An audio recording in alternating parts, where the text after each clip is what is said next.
Hi everybody, it's Renee here from Lovely Lavender Wishes. I hope you're having a very blessed day. Today I spent the morning Bible journaling and using napkins in my Bible journal and just having a fun day of just some relaxing kind of crafts. And everyone has been doing these, I guess they're considered napkin books or what have you. And I have all of these napkins. And before, literally a couple months ago, I didn't have hardly any napkins. And somehow, I even have more bags hanging around. But somehow, over a couple months of just swapping with people on a couple Facebook sites, I have accumulated a ton of napkins for Bible journaling, for my junk journaling, and what have you.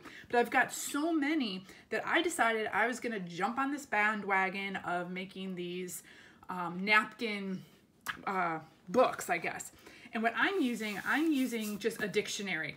A lot of people, because I like the little words in this one. This is an older dictionary from, let's see, I think it was 1960 something. Let me see.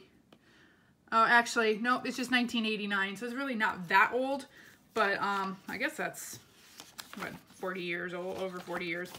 But what people are doing, let's see, I guess there's one right here because I could see it. So what people are doing is they are cutting out their napkin pieces and kind of just collaging their books. Now you can use a dictionary, people have used old books, people have used their Bibles, people are using old hymnals. I have a couple hymnals in the garage that I might use as well, but let me see. So this page, I put it on botanical because it said botanical. So I found the word for botanical in the dictionary and decided to put this on that page. This one I did doodles. These were doodles, a doodle napkin I had. So I just put random pictures on this page. Let's see. I know I did one other one this afternoon. Oh, okay. Here's pastel. I put this one on pastel because this was an image from a napkin I had that I thought was pastel-y. I mean, you don't have to put it on a certain word page, I guess, but I just figured I would jump on this and try it.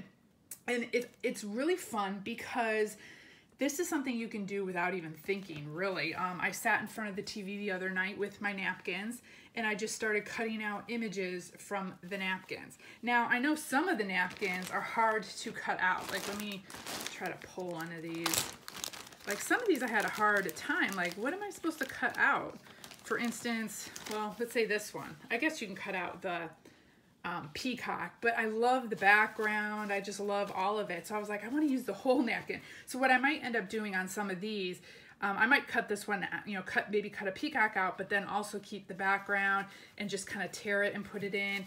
I don't know. I'm just going to kind of play with it as I go. But this is a great thing you can do while you're watching TV. You just sit there, grab your napkins, and cut out images. So this is an image that I cut out. I have a pile of images that I've cut out, and I figured, well, I'll just start this napkin book that everyone's been doing. And I figured for those of you who haven't heard of this or haven't tried this before, you can follow along with me on how I'm doing one and see if you'd like to do it, or maybe start one on your own.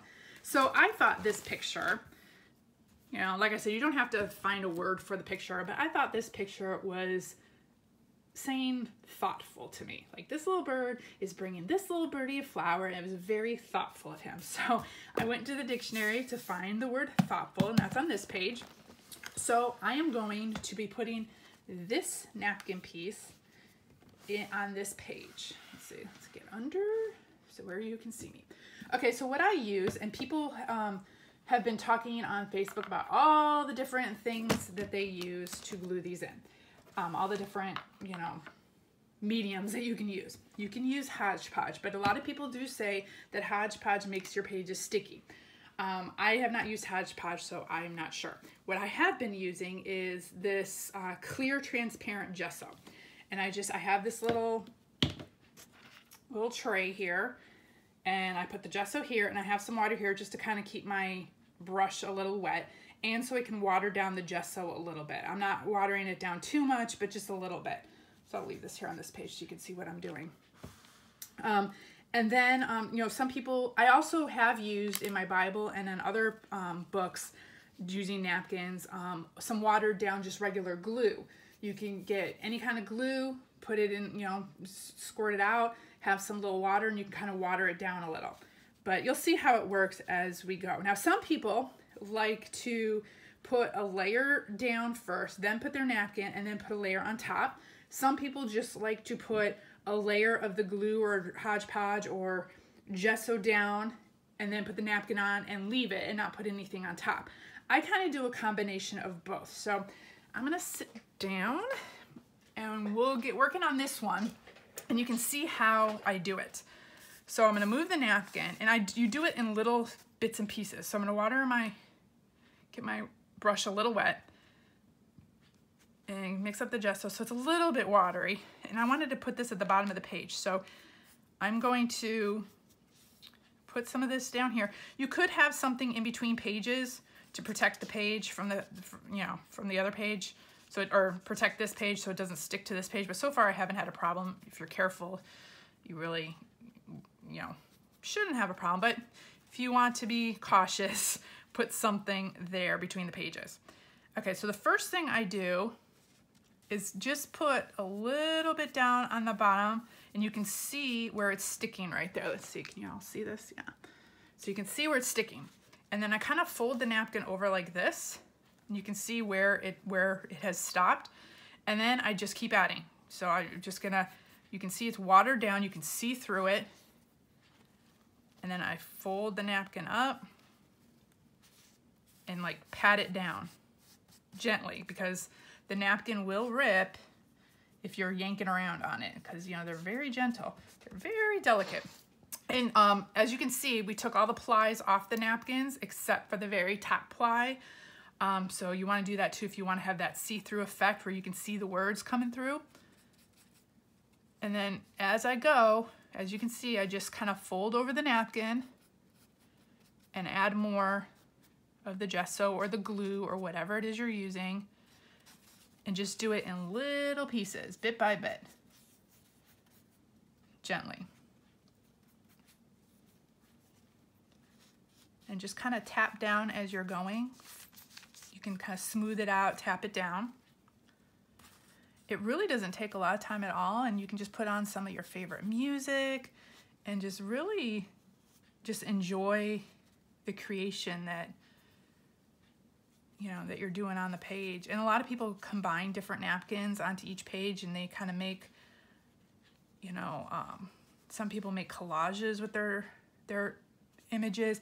I've seen one lady, you don't even have to use a book. Actually, you can use like a sketch pad, just a plain blank sketch pad. And this one lady I saw, I just saw a video by her. I don't know her name. I'd have to look her up. But she does like a multimedia thing where she will put paint down and stencils and then napkins and then some more paint or stencils on top of that, and she just makes her pages into like a piece of incredible artwork. So you do whatever you want with this. Me, this is just another project I'm doing, along with my Bible journaling, my junk journaling, my scrapbooking, and everything else I'm doing. This was just something I wanted to use up some of my napkins, and I didn't want them to go to waste, and I love the images. And it was just something I could do while I was watching TV, like cutting out some pictures, and you can even, just glue this while you're watching TV, having fun with it. But you can get as intricate and creative as you want with these. Okay, so as you can see, look how easy that is. Oops. Like I said, you gotta be gentle with your napkins, but they're kind of resilient as well. They're very delicate, but they're also resilient. Okay, so once you have that, you can see I still have some pieces sticking up here or there.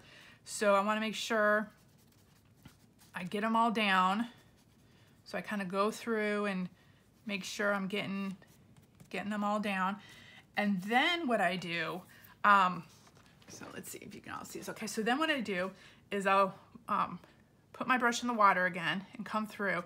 Now it's kind of watered, see, it's like it's watered down, but I want to make sure I have the gesso on my brush.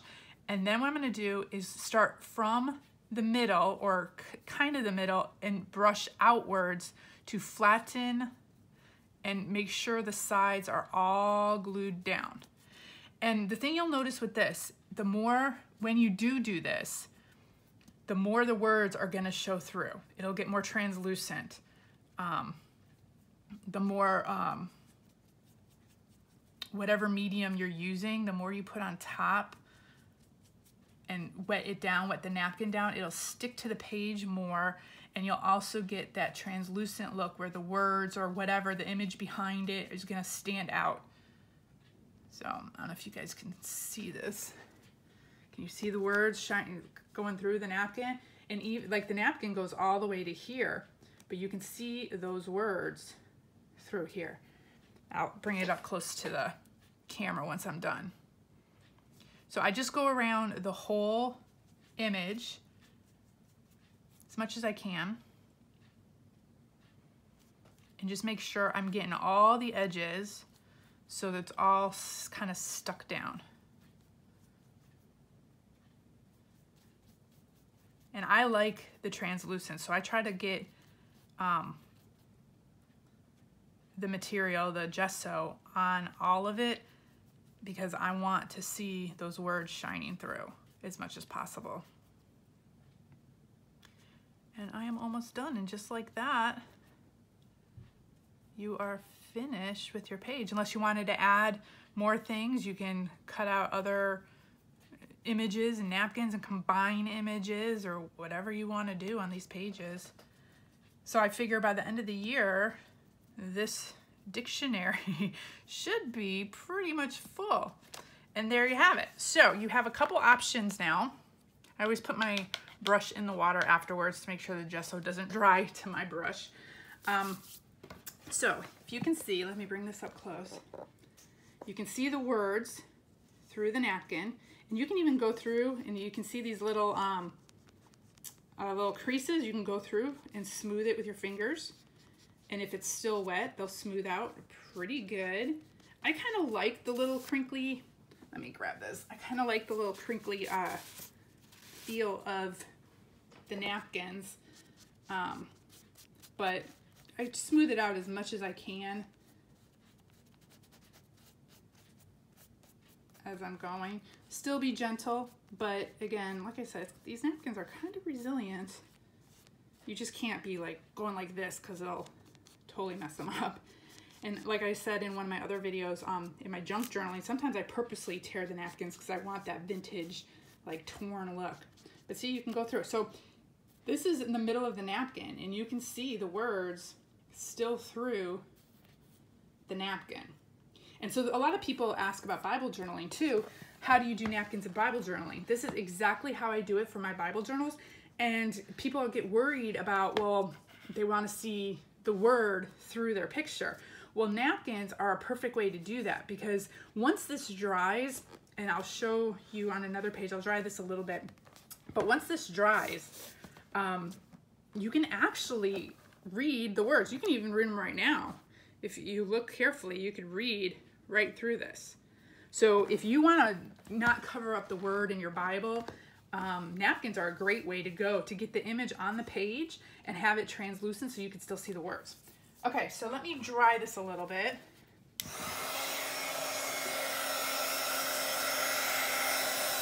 Here. I'm just going to quickly dry it so I can kind of shut this alone and show you my other ones again up close.